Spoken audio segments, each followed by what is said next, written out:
Hello everyone, my name is Khunze. I'm a writer and reader of energy. I channel messages of many kinds, including poetry, and I work with energy as it arises. Whether you're new here or not, welcome to Pyramid Energy. I've left more information below in the description box. The first notes I made for this reading are Divine Masculine. What do we have here? I knew from yesterday that I was going to do a reading for the Divine Masculine. Please take this as it resonates. There's a Divine Masculine in all of us. It's just that today specifically, my focus is the Divine Masculine. I channeled a few messages, took some notes, and put some cards out in front of me. And I want to start by mentioning 2 or 3 things that are standing out to me. The first one is that I don't think I've ever done a reading with so many cards in front of me, which speaks to me about doubt. And especially when I got to this one part in the reading where I talk about this fatigue, this exhaustion that I've picked up from you. I'm going to start with these channeled messages. The first one I got is, you do not fit into a square. What this tells me is there's this sense that you think you're boring. I don't know why. You think you're boring. You're not. You are just not ordinary. The second one I got is ragged. And I asked myself, why do you feel ragged? The third thing I got was a hare. And it started with hair, like the hair on our head, and then it evolved into the hare as in the animal, which took me to the fable of the hare and the tortoise. And I'm going to go into that. The third thing was gold panning, and I'll go into that as well. The fourth relates to the first one. You are no ordinary person. Your journey has been this way for a reason. The next thing I got was around the wind, and it got me thinking about the benefits of the wind, like what does the wind do? And the main one that came to me was pollination. It's natural pollination. So when wind comes, it has a sense of chaos and disorganizing things, disorganizing our plans, and you know, it catches our attention and throws all the papers around everything. But this is how pollination works naturally and in unexpected moments. And this speaks to the work that you've done in compartments. It's been compartmentalized. But when the wind blows, there are seeds that just fly across everything, and the wisdom of what you've created essentially gets spread across all your work and other places that you don't expect as well. And so that is to say, expect things to grow in unexpected places. And just to deal with this exhaustion, and there are going to be 2 parts to this, and forgive me if this sounds slightly scattered, it's not, it's the nature of the reading. And I'm going to start with this tortoise and the hare. You may already know this fable. It's from Aesop's Fables. It says, a hare was making fun of the tortoise one day for being so slow. Do you ever get anywhere? He asked with a mocking laugh. Yes, replied the tortoise, and I get there sooner than you think. I'll run you a race and prove it. The hare was much amused at the idea of running a race with the tortoise, but for the fun of the thing he agreed. So the fox, who had consented to act as judge, marked the distance and started the runners off. The hare was soon far out of sight, and to make the tortoise feel very deeply how ridiculous it was for him to try a race with a hare, he lay down beside the course to take a nap until the tortoise should catch up. The tortoise, meanwhile, kept going slowly but steadily. and after a time passed the place where the hare was sleeping. But the hare slept on very peacefully, and when at last he did wake up, the tortoise was near the goal. The hare now ran his swiftest, but he could not overtake the tortoise in time. And the lesson of this fable is, the race is not always to the swift. And to me, this speaks to how long it feels you've been on this road, how long you feel it's taken.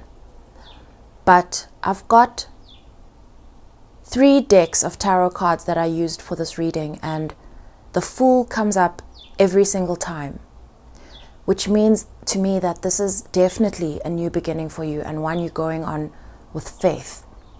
So you found your voice, you've been testing it. And another thing that kept coming up for me is how much wisdom you've gathered. So much wisdom has been gathered. And there are also many things that along the way you've discarded. And I got the weirdest analogy, like symbol, all these symbols that I visualize. And I got urine. And I considered whether I was going to share it or not, but here I am. But the lesson from the urine is, it's all water. And so just because you've discarded it, that doesn't mean it's not water. So there's wisdom in what you've also let go of. And this is something to consider as you're doing your review, because you're going through a major personal review right now. As you gather yourself and gather your strength to move forward. And it's strength in terms of, resilience, and because you feel internally quite tired. In terms of where you are now, I see you surrounded by others who are also getting on with it, if I could put it that way. You're kind of learning the lesson of, I've got the honeybee community card here. You're getting the sense of, well, we all have our role. I'm going to engage in mine. I'm not going to worry about, just like a bee, I'm not going to worry about whether what I'm doing is correct or not or whatever. I'm just going to do it. And you're kind of finding strength in that community, however isolated this may feel. It's in watching others do what they do that you've kind of found direction in just following what you need to do. What I see that's missing here for you is that sense of sensuality and enjoying where you are in the moment. That's what you're craving. And I believe that the reason why this is what you're craving is because of this fatigue as well. It's sort of stealing from the enjoyment. So you have this awareness that you should be enjoying yourself, but you're tired. You're tired. When I got to the part of the reading that says, what do you need to know? What they want you to know is that you are here right now for a very particular reason. And what they want you to know, I've got diamond radiance here. Diamonds are formed under pressure. That's always my first go-to when I see a diamond. They're formed under pressure. But what else the other thing I got to thinking here is, I started asking myself about how the diamond might feel. I can only imagine if the diamond had feelings that it would be tired. Of course it would be tired. Does that take away from its beauty? Absolutely not. Does that take away from its strength? Absolutely not. And does it take away from its clarity? Absolutely not. And for the card where I asked, where are you headed? I got the cave initiation card. This card has got someone standing with their arms up, out wide, and they're exiting a cave. So you've been hermiting, you've been in hermit mode, you've been kind of gathering all your tools, figuring out where you are, you've collected a wealth of information, but you're ready now to show yourself, to come out, to take a step out of the water and share what you've got. And I also asked to be showed your blind spot. And what they showed me here was 3 trees, a balance. okay? And the number of the card is number 35, which adds up to 8. And so this, for me, speaks to something that's going to give you an ongoing sense of balance. And what this is remembering the wisdom of nature. Remembering the wisdom, physical nature, like you don't have to do this alone. You're not alone. And I get this sense here that, you feel like you do have the world on your shoulders and you've got to figure everything out yourself. And they're saying that this is a journey of constantly integrating. And so look to nature when you need balance.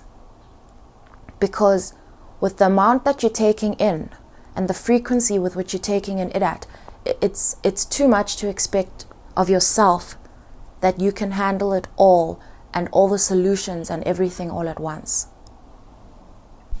When I looked into gold panning, I decided to just Google this one, and this is what I found. I asked, how hard is panning for gold? And it said, some would say that gold panning is a difficult hobby to jump into. It can take time, effort, and a lot of frustration before you find any gold. However, with the right instruction and tools, it is possible to save yourself a lot of time. And so first, before I asked more questions, I kind of came up with some of my own basic tips for you on gold panning. I've never panned for gold physically, but there's wisdom here because the gold panning came up. And the first one is, make sure you leave home with your pan. And so this to me speaks of intention. Know that whatever you're doing, you're going out to find gold. You're there to find the gold in it.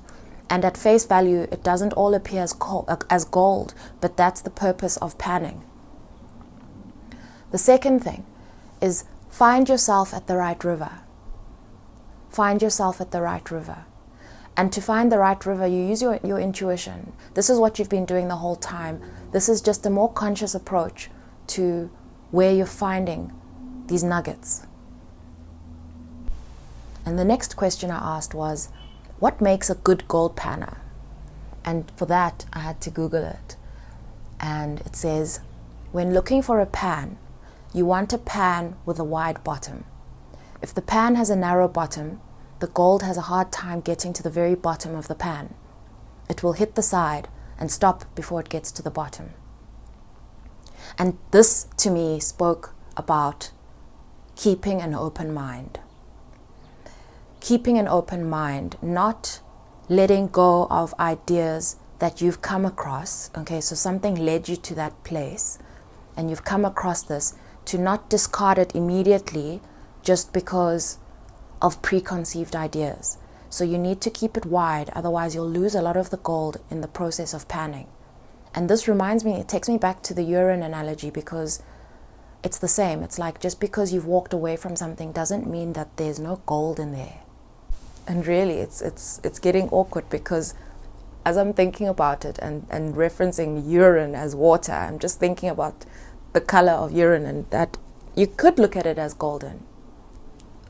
So more and more, I feel like in this review of yours, please go back to the things that you have let go of and get that wisdom out of there, because I believe that for you, this is gold.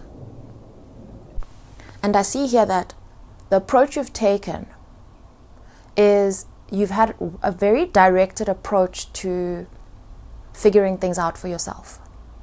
I've got the Emperor here and the Page of Swords, which tells me that you've really taken charge of how you investigate and how you're trying to figure out what it is you're doing.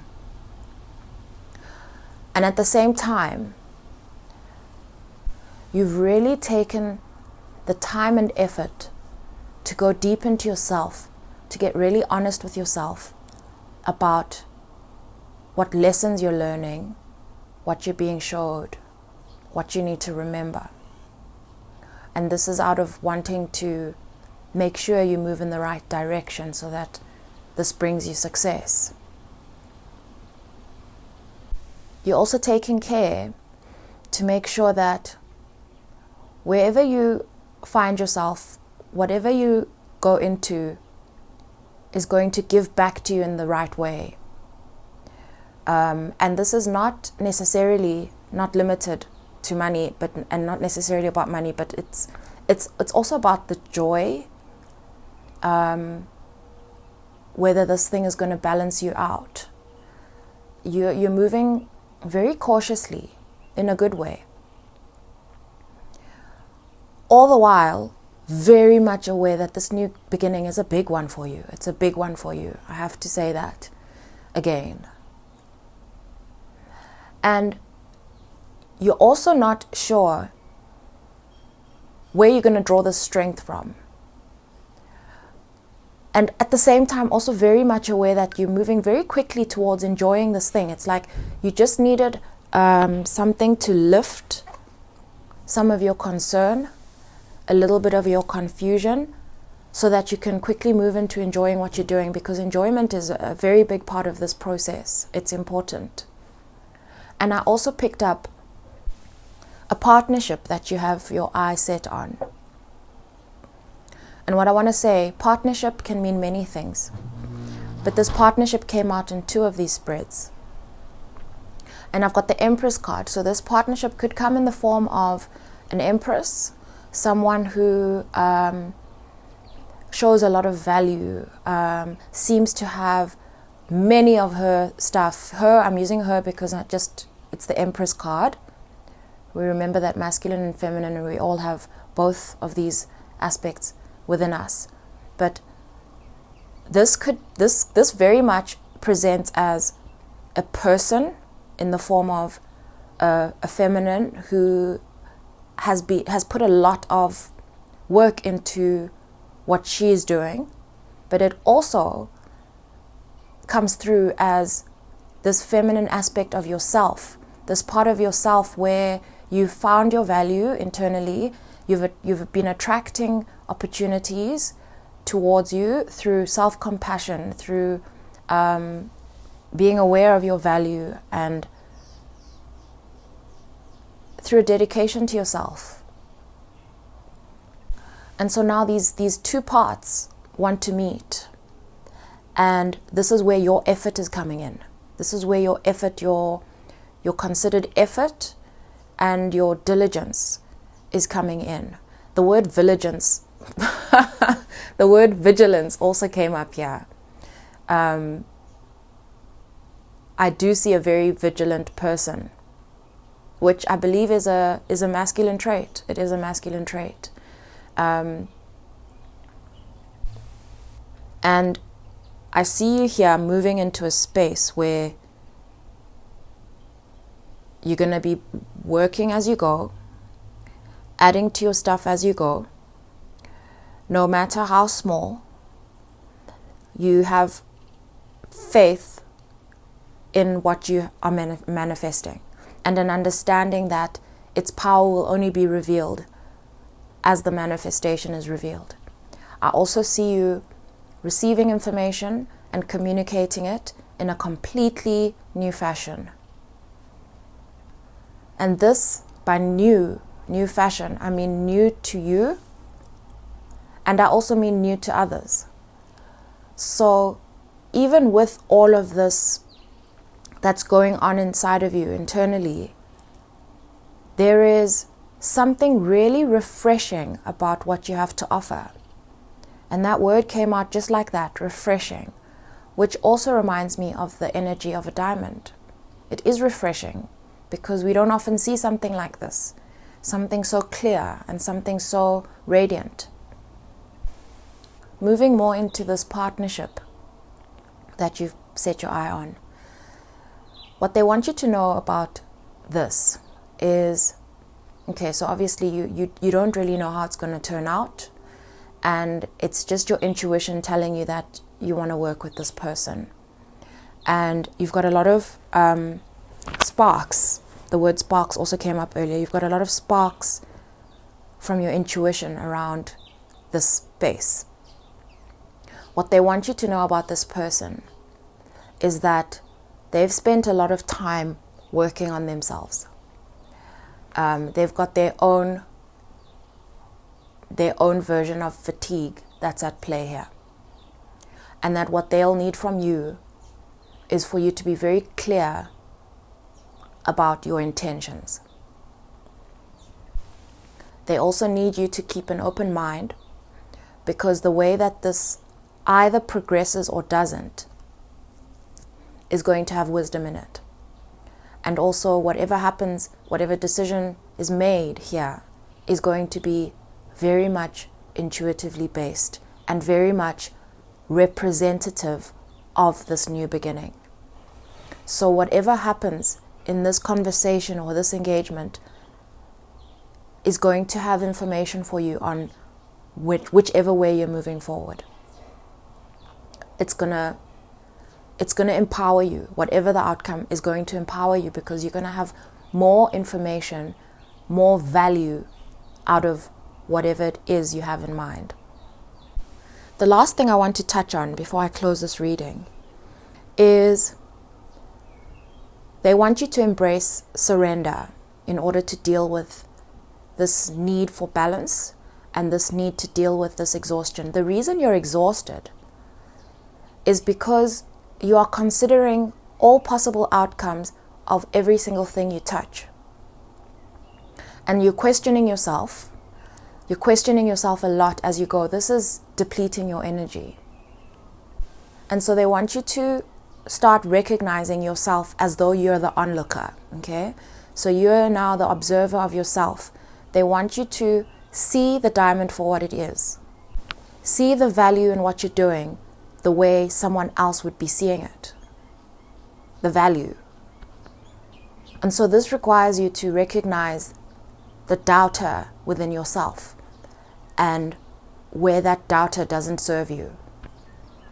And what's coming up for me here is that this doubter is actually like a record player, like a record player of things that other people have said to you in the past, or thoughts of other people that you have picked up on in the past. You've recorded these and they're playing back to you. And so they want you to have an awareness of that so that you can isolate that voice. So you may hear it again. This is just how it goes sometimes. You may hear it again, but recognize it for what it is. And one of the most important things here that's come through is that they really want you to start enjoying this. They want you to play. This is a healing of the inner child. They want you to play. They want you to not look at everything with such seriousness. The wind is blowing. Window bang. Jeez. Okay, let me close the window. I'm not going to close the window because I'm at the end of this reading. But what the wind is telling me, other than all the pollination and everything, is when chaos arrives, when chaos comes across, take the moment to breathe. And by breathe, I don't mean necessarily like literal breathing. I mean, what is going on? You ask yourself, what am I being showed here? What am I being showed here? And what's going to happen once you surrender? So this is surrendering the need to feel overly responsible for absolutely everything. Remember that what you're doing is just what it is, and it's just what you are, what you have to offer. And you're going to find so much more enjoyment out of what you do. This is going to assist the work you're doing to flourish. It's going to be very healing for you and for whoever you come across and deal with. And it's going to bring you that feeling of winning way before you see the evidence. I really look forward to engaging with you again. Thank you for allowing me this space to share this with you. You can leave me a comment if you have any comment or any question. I'm looking forward to watching this journey unfold, because you know, you can't ignore a divine masculine awakening, whether it's within yourself or, you know, observed outside of yourself. It's quite a moment. It's arresting. It demands attention. I mean, it's a beautiful thing. Sending you love.